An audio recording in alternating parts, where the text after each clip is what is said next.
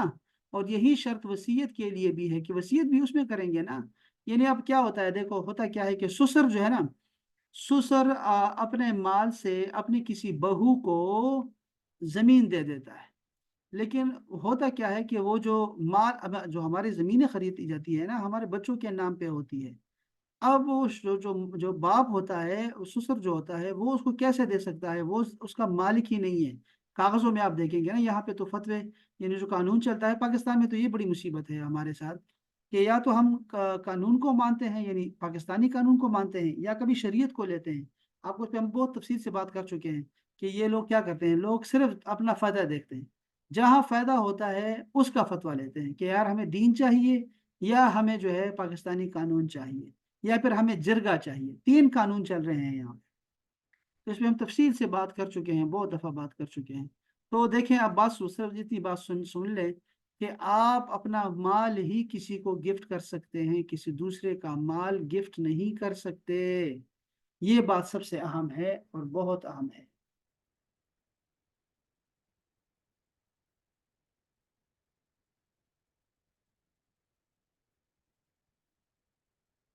انسان کو اپنے اعضاء میں حق کے منفعت تو حاصل ہے، یعنی کہ اعضاء، انسان اپنے جسم سے فائدہ اٹھا سکتا ہے نا، کام کر سکتا ہے، روٹی کمانی ہو اپنے، آپ کی آنکھیں ہیں، آپ اس سے پڑھتے ہیں، دیکھتے ہیں چیزیں، آپ اس کا استعمال کر سکتے ہیں اعضاء کا، وہ تو ٹھیک ہے، لیکن ملکیت نہیں ہے تمہاری ہے، تم اپنے ہاتھ نہیں کاٹ سکتے، تم اپنا گلا نہیں دبا سکتے، تم اپنا گلا نہیں کاٹ سکتے، اپنے آپ کو گولی نہیں مار سکتے۔ یہ بات ذمہ کی، کیونکہ آپ مالک نہیں ہے نا، آپ مالک نہیں ہے، اس لیے آپ اپنے اعضاء کو گفٹ بھی نہیں کر سکتے۔ اچھا اب آگے چلیں۔ انسانی اعضاء اور جوارح انسان کے پاس امانت ہے، اور انسان ان کی نگران اور محافظ بنا ہوتا ہے، اور امین ایسے تصرفات کا اختیار نہیں ہوتا۔ امین جو ہوتا ہے امانت دار، جس کی اجازت امانت رکھنے والے نے نہ دی ہو، اسی لیے منع ہے۔ انسان، آگے 5ویں بات سنیں، انسان قابل احترام اور مکرم ہے، اس کے اعضاء میں سے کسی عضو کو اس کے بدن سے الگ کر کے دوسرے انسان کو دینے میں انسانی تکریم کی خلاف ورزی ہے۔ یہی وجہ ہے کہ فقہاء نے علاج اور معالجہ اور شدید مجبوری کے موقع پر بھی انسانی اعضاء کے استعمال کو ممنوع قرار دیا ہے۔ نیز جس طرح کسی زندہ آدمی کے کسی عضو کو لے کر علاج کرنا درست نہیں، اسی طرح کسی مردہ انسان کے عضو سے بھی علاج کرنا جائز نہیں ہے۔ یعنی آدمی کے تمام اعضاء سے فائدہ اٹھانے کی حرمت اس کی تکریم اور احترام کے پیش نظر ہے، تاکہ جس ہستی کو اللہ تعالیٰ نے مکرم بنایا، محترم بنایا، لوگ اس کے اعضاء اور جوارح استعمال کرنے کی جسارت نہ کریں۔ 6ٹھی بات اس بارے میں، اگر انسانی اعضاء کی پیوندکاری کو جائز قرار دے دیا جائے تو یہ پوری انسانیت کے لیے ایک بڑا خطرہ اور تباہی کا ذریعہ بنے گا، کیونکہ موجودہ زمانے کے حالات اور ماحول اور معاشرے میں پھیلی ہوئی بددیانتی کو دیکھتے ہوئے کوئی بعید نہیں کہ لوگ اعضاء کی منتقلی کے جواز کے فتوے کا بے جا استعمال کرتے ہوئے اسے باقاعدہ ایک کاروبار بنا دیں گے، یہ بات بہت اہم ہے، اور ان ہی اعضاء کو اپنا ذریعہ معاش بنا لیں گے، لوگ اپنے بچوں کے بیچ دیں گے۔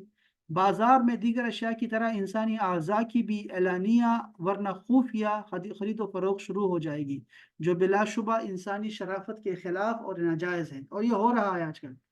غربت زدہ لوگ اپنے اور اپنا بچوں کا پیٹ پالنے کے لیے، اپنی ضروریات پوری کرنے کے لیے اپنے اعضاء فروخت کرنا شروع کر دیں گے۔ نمبر 3، مردوں کی بے حرمتی اور ان کے ساتھ ظالمانہ رویہ شروع ہو جائے گا، بالخصوص لاوارث مردے اپنے بہت سے اعضاء سے محروم ہو کر دنیا سے جایا کریں گے، اور یہ بھی بعید نہیں کہ مال و دولت کے لالچی و پجاری مدفون لاشوں کو اکھاڑ کر اپنی حوث پوری کریں گے، جیسا کہ مختلف ذرائع سے سننے میں آتا رہتا ہے۔ خدا نہ خواستہ یہ معاملہ بڑھتا ہے رہا تو صرف اپنی موت مرنے والوں کی تک یہ سلسلہ محدود نہیں رہے گا، بلکہ اس کام کے لیے بہت سے معصوم جانوں کا قتل، بازار گرم ہو جائے گا، اور اس مقصد کے لیے اغوا کا شروع ہو جائے گا، اور ممکن ہے پورے انسانی معاشرے کی تباہی آ جائے۔ اب ایک فتویٰ سنیے گا، یہ مولانا شفیع اکاڑوی صاحب کا، کہ انسان کے اعضاء اور اجزاء انسان کی اپنی ملکیت نہیں ہے جن میں وہ مالکانہ تصرفات کر سکے۔ بس وہی فتویٰ جو ابھی ہم نے آپ کو سارا بتا دیا ہے وہ یہی ہے۔ اس سے انسانی اعضاء کا استعمال کسی حال میں بھی جائز نہیں، لہذا انسان کا اپنے اعضاء کو ڈونیٹ کرنا جائز نہیں ہے۔ یہ فتویٰ ان کا فتویٰ ہے، اور یہ بڑے تفصیل کے ساتھ انہوں نے بیان کیا ہے، یہاں بھی ایسے ہی چل رہا ہے، اور انہوں نے بھی بڑے بڑے تفصیل کے ساتھ سمجھایا ہوا ہے۔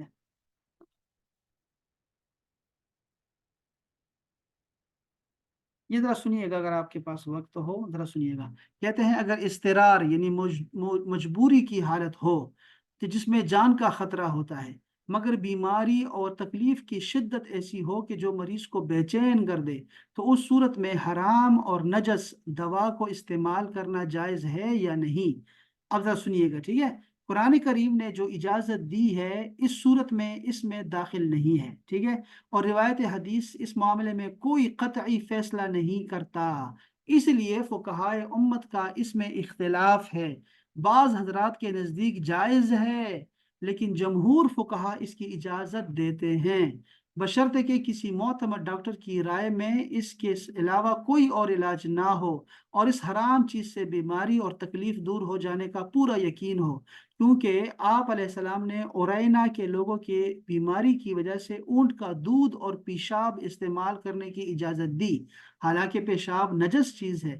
اسی طرح ایک صحابی کی جنگ میں ناک کٹ گئی تو انہوں نے چاندی کی مصنوعی ناک بنوا کر دی، مگر اس میں بدبو پیدا ہو رہی تھی، اس لیے رسول اللہ نے انہیں سونے کی ناک بنوا کر لگانے کا حکم دیا، کیونکہ سونا سڑتا نہیں ہے۔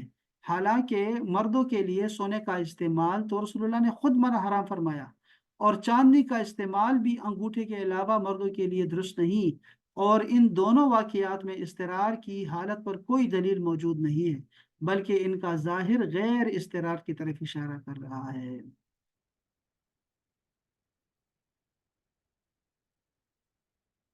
انسان کے مرنے کے بعد اس کے جسم اور روح کا تعلق ختم نہیں ہو جاتا بلکہ باقی رہتا ہے، اور یہ بات بے شمار احادیث سے ثابت ہے۔ یہی وجہ ہے کہ انسانی حرمت میں زندہ اور مردہ دونوں برابر ہیں۔ جس طرح زندہ کو کسی قسم کی تکلیف دینا ناجائز ہے، اسی طرح مرنے کے بعد بھی اس کو تکلیف دینا جائز نہیں۔ اسی واسطے رسول اللہ صلی اللہ علیہ وسلم نے فرمایا کہ مردے کی ہڈیوں کو توڑنا اور زندہ کی ہڈیوں کو توڑنے کے برابر ہے۔ حدیث شریف میں قبروں پر بیٹھنے، پیشاب کرنے، پاخانہ کرنے سے منع فرمانا بھی مردوں کو تکلیف سے بچانے اور ان کی حرمت اور کرامت کی غرض سے ہے، اور جیسے زندہ کے مستور اعضاء کو شدید ضرورت کے بغیر دیکھنا جائز نہیں، اسی طرح مردوں کے مستور اعضاء کا بھی یہی حال ہے۔ آپ نے دیکھا نا، یہ چیزیں حلال جانوروں کے جملہ اعضاء جبکہ وہ مذبوحہ ہوں پاک ہیں، خنزیر کے جملہ اعضاء بہر صورت ناپاک ہیں، یہ بات بھی ذہن ہے۔ اور اسی طرح حرام یا حلال جانوروں میں سے مردہ جانوروں کے وہ اعضاء جن میں حیات نہیں ہوتی، مثلا بال ہے، ناخن، کھر، اور یہ جو ہوتے ہیں اس کے دانت، سینگ، صاف اور خشک ہڈیاں بھی پاک ہیں۔ اسی طرح ان کی کھال بھی دباغت یعنی کہ جلد کے بعد، یعنی جو جو اس کی کرتے ہیں صفائی کرتے ہیں اس کے بعد پاک ہو جاتی ہے۔ یہی وجہ ہے کہ آپ صلی اللہ علیہ وسلم سے حیوانی بوسیدہ ہڈیوں سے اپنا علاج کرنا مروی ہے، اور دباغت کے بعد مردار یا حرام کی کھال کو خارجی استعمال میں لانے کی اجازت بھی منقول ہے، اور سونا اور چاندی کا استعمال عام حالات میں بدن کی منفعت کی خاطر، مثلا سونے چاندی کے برتنوں میں کھانا پینا وغیرہ، نہ تو مردوں کے لیے جائز ہے اور نہ ہی عورتوں کے لیے۔ اب یہ سمجھ رہے ہیں بات کو؟ اسی طرح اگر کوئی شخص بھوک سے مر رہا ہو، اس کے سامنے صرف حرام غذا موجود ہے، اسے اس کے کھانے کی گنجائش کا علم بھی ہو اور وہ نہ کھائے یہاں تک کہ مر جائے، تو وہ اپنی جان کو اپنی ہاتھوں سے ہلاکت میں ڈالنے کی بنا پر گناہگار ہوگا۔ لیکن اگر ایک شخص بیماری میں اپنا علاج نہ کروائے اور اس کی بیماری بڑھ جائے یہاں تک کہ وہ مر جائے، تو وہ گناہگار نہیں ہوگا۔ کیوں؟ کیونکہ پہلی صورت میں سد رمق کے لیے کھانے سے زندگی کا بحال ہونا یقینی تھا، اسی لیے کھانے کو چھوڑ دینا خودکشی کے مترادف ہے، جبکہ دوسری صورت میں علاج معالجے سے صحت و شفیابی یقینی نہیں تھی، اس لیے گناہ نہیں ہوگا اس کو۔ بہرحال ابھی سارے مسائل ہیں یار، یہ بہت زیادہ طویل ہیں، یہ سارا پڑھنا بڑا مشکل ہے میرے لیے اب، اور بارہ سمجھ آ گئی ہمیں لوگوں کو۔ ایک اور مسئلہ بھی، یہ بھی ذرا دیکھ لیتے ہیں، چھوٹا سا مسئلہ ہے، اس کو دیکھ لیتے ہیں۔ کہتے ہیں کہ سانپ اور کیڑے دو طرح کے ہوتے ہیں، ایک وہ جن میں بہنے والا خون نہیں ہوتا اور دوسرے وہ جن میں بہنے والا خون ہوتا ہے، دونوں کا کھانا حرام ہے۔ ٹھیک ہو گیا؟ لہٰذا جس کھانے والی دوا میں انہیں ڈالا گیا ہو اس دوا کا کھانا بھی حرام ہے۔ البتہ جن سانپوں اور کیڑوں میں بہنے والا خون نہیں ہوتا انہیں اگر ایسی دوا میں ڈالا جائے جن کا استعمال فقط ظاہر بدن پر ہو، کھانے میں نہ ہو، تو وہ دوا ظاہر بدن پر لگانا جائز ہے، کیونکہ جس سانپ یا کیڑے میں خون نہیں ہوتا ان کا کھانا تو حرام نہیں ہے، حرام ہے ہی، لیکن چونکہ وہ خود ناپاک نہیں ہوتے اس لیے جس دوا میں ڈالے جائیں گے وہ بھی ناپاک نہیں ہوگا، پاک ہی رہے گا، اور پاک چیزوں کا ظاہری بدن پر استعمال جائز ہے، جیسے افیون کھانا حرام ہے لیکن بطور دوا ظاہری بدن پر لگانا جائز ہے۔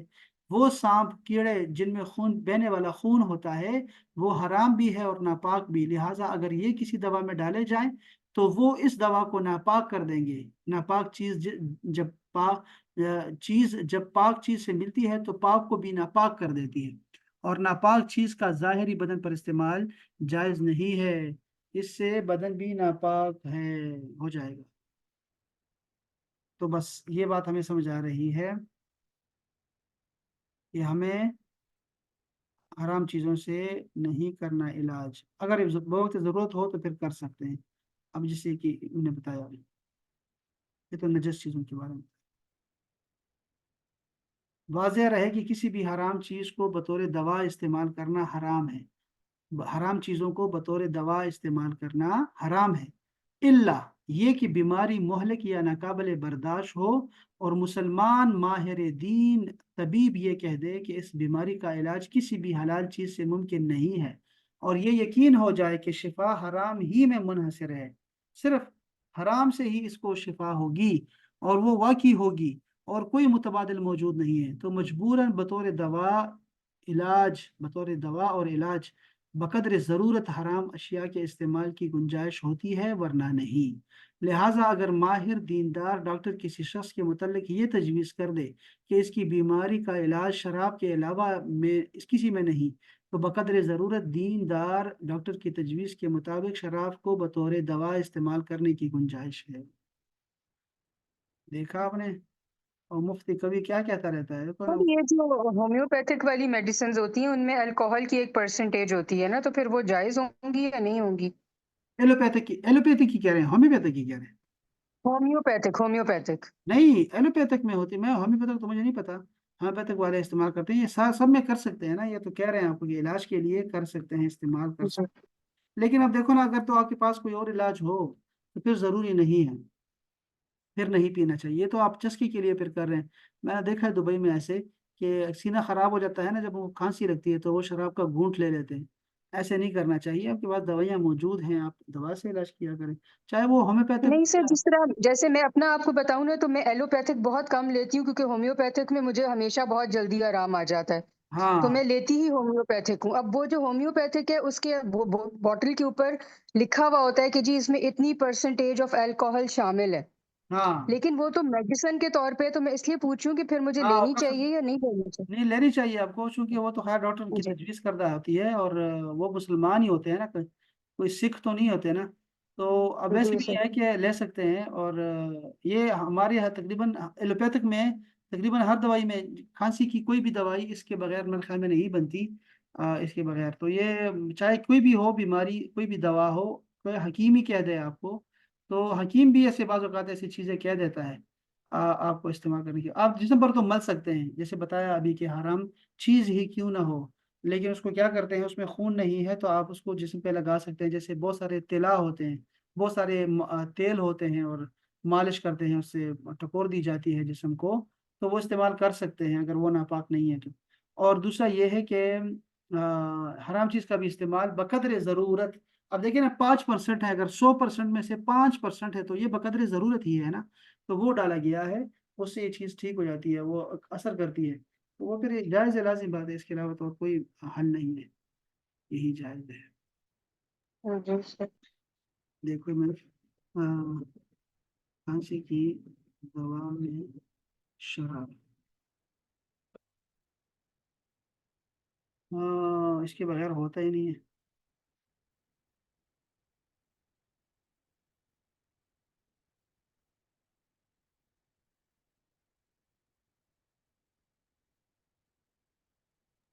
سر اس طرح جو پرفیوم میں جو الکوہل یوز ہوتا ہے ہاں وہ کہہ رہے ہیں وہ الکوہل ہے نہیں، وہ وہ تو شراب ہے ہی نہیں. وہ الکوہل نہیں ہے، ہاں الکوہل ہے اس سے تو وہ شراب نہیں ہے، الکوہل کہتے ہیں وہ ہے نہیں. میں دیکھوں ذرا کیا انہوں نے کیا کیا کیا دیا. شراب پرسکون کے لیے ہوتی ہے، کیا ہے یار انہوں نے کیا دیا ہے؟ الکوہل پر مشتمل دوا، شراب کو بطور دوا. اب میں آپ کو کہتا ہوں ذرا کیا کہتے ہیں، سنیے. انہوں نے کہا ہے کہ الکوہل کے پاک اور حلال یا ناپاک اور حرام ہونے میں درجہ ذیل تفصیل ہے، ذرا سنیے گا. الکوہل اگر انگور، کھجور یا کشمش کی شراب سے اخذ کیا جائے تو وہ ناپاک اور حرام ہے. اس کا استعمال نہ پرفیوم میں اور صرف کی صورت میں جائز ہے اور نہ دوا کی صورت میں اس کا استعمال جائز ہے. البتہ اضطرار اور مجبوری، یعنی ماہر دیندار مسلمان ڈاکٹر کسی مریض کے متعلق یہ تشخیص کر دے کہ اس مرض کا علاج صرف اسی میں ہے جس میں انگور، کھجور اور کشمش سے حاصل شدہ الکوہل موجود ہے، اس کی صورت میں انگور، کھجور سے بنی ہوئی الکوہل سے علاج کرنا جائز ہے. پھر آپ دیکھ رہے ہیں نا، تو پھر تو جائز ہے. الکوہل اگر انگور، کھجور اور کشمش کی شراب کے علاوہ دیگر شرابوں مثلا جو گندم وغیرہ سے حاصل کی جائے یا پھر دیگر پاک اشیاء جیسے پیٹرول یا کیمیکل وغیرہ سے حاصل کیا جائے تو پھر الکوہل پاک اور حلال ہوگا، بشرطے کہ اتنی مقدار میں اس کا استعمال ہو جس سے نشہ نہ آئے. لہٰذا ایسے الکوہل کا پرفیوم اور صرف کی صورت میں استعمال جائز ہے اور دوا کی صورت میں بھی استعمال جائز ہے، بشرطے کہ اتنی مقدار نہ ہو جس سے نشہ آئے.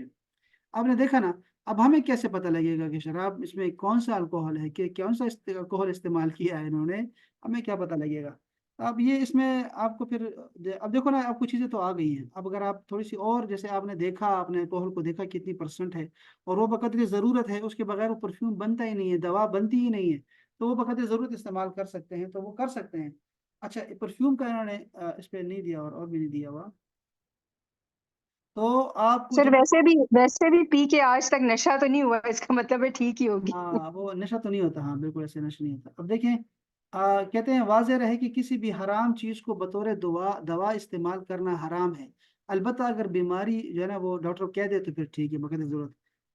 بیماری مہلک یا ناقابل برداشت ہو تو کسی بھی حلال چیز سے ممکن نہیں، تو پھر جو ہے نا وہ شراب میں ہی شفا ہے تو پھر مریض کو دے سکتے ہیں، یہی انہوں نے بتایا ہوا. ٹھیک ہے. اچھا یہ جو الکوہل کا ہم نے مشورہ کیا، یہ نیچے لکھا ہوا ہے کستوری، شراب کو دوائی کے طور پر، بس وہ تو دوا کی تو ہمیں سمجھ آ گئی ہے. ٹھیک ہے، لیکن الکوہل کا الکوہل پرفیوم میں استعمال، ان کا تو فتویٰ ہم نے دیکھ لیا نا. یہ ذرا مفتی ان کا ضرور سنا کریں، اور ضرور سنا کریں یہ جو مفتی کیا نام ہے ان کا، یہ اچھے ہیں، بہت اچھے ہیں، دیکھا کریں، یہ سننی ہے.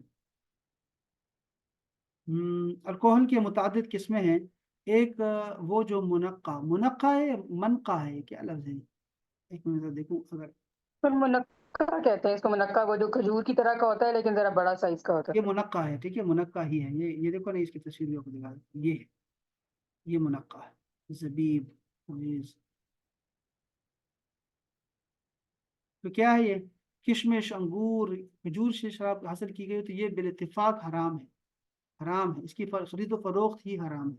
دوسری جو ہے وہ کیا ہے، جیسے آلو، شہد، گنا، سبزی وغیرہ سے حاصل کی گئی ہو، اس کا استعمال، اس کی خرید و فروخت جائز ہے، بشرطے کہ یہ کہ اس میں نشہ نہ ہو.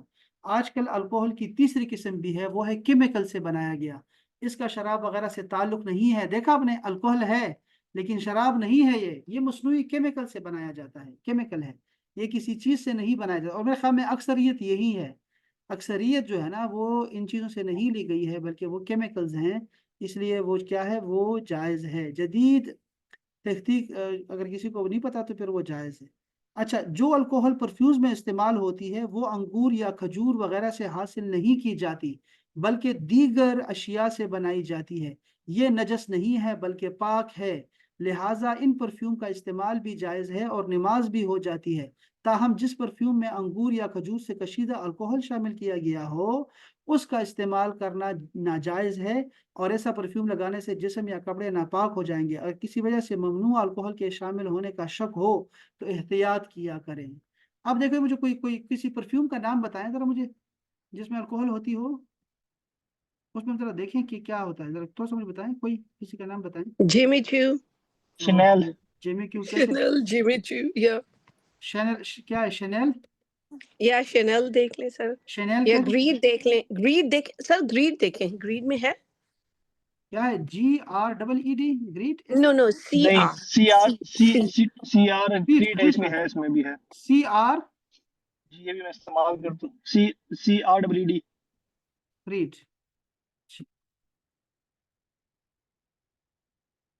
یہ ہے کریٹ، ٹھیک ہے۔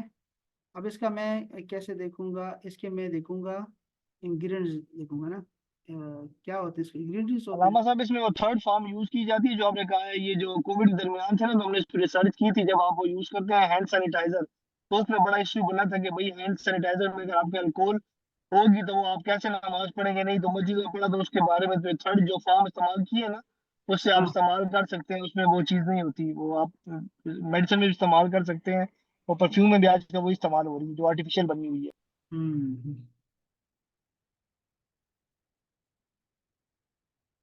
صحیح، وہی نا آرٹیفیشل طرح سے یہ سارا پھر جائز ہوتا ہے نا۔ اس کا میں یہ سارے یہ لوگ یہ سارے ہیں نا، تو یہ سارے وہ میں نے نہیں خیال کہ جو ہے نا ہمیں یہ دیتے ہیں۔ ذرا اس کے دیکھتے ہیں فتویٰ کیا کہتے ہیں، مفتی صاحب کیا کہتے ہیں۔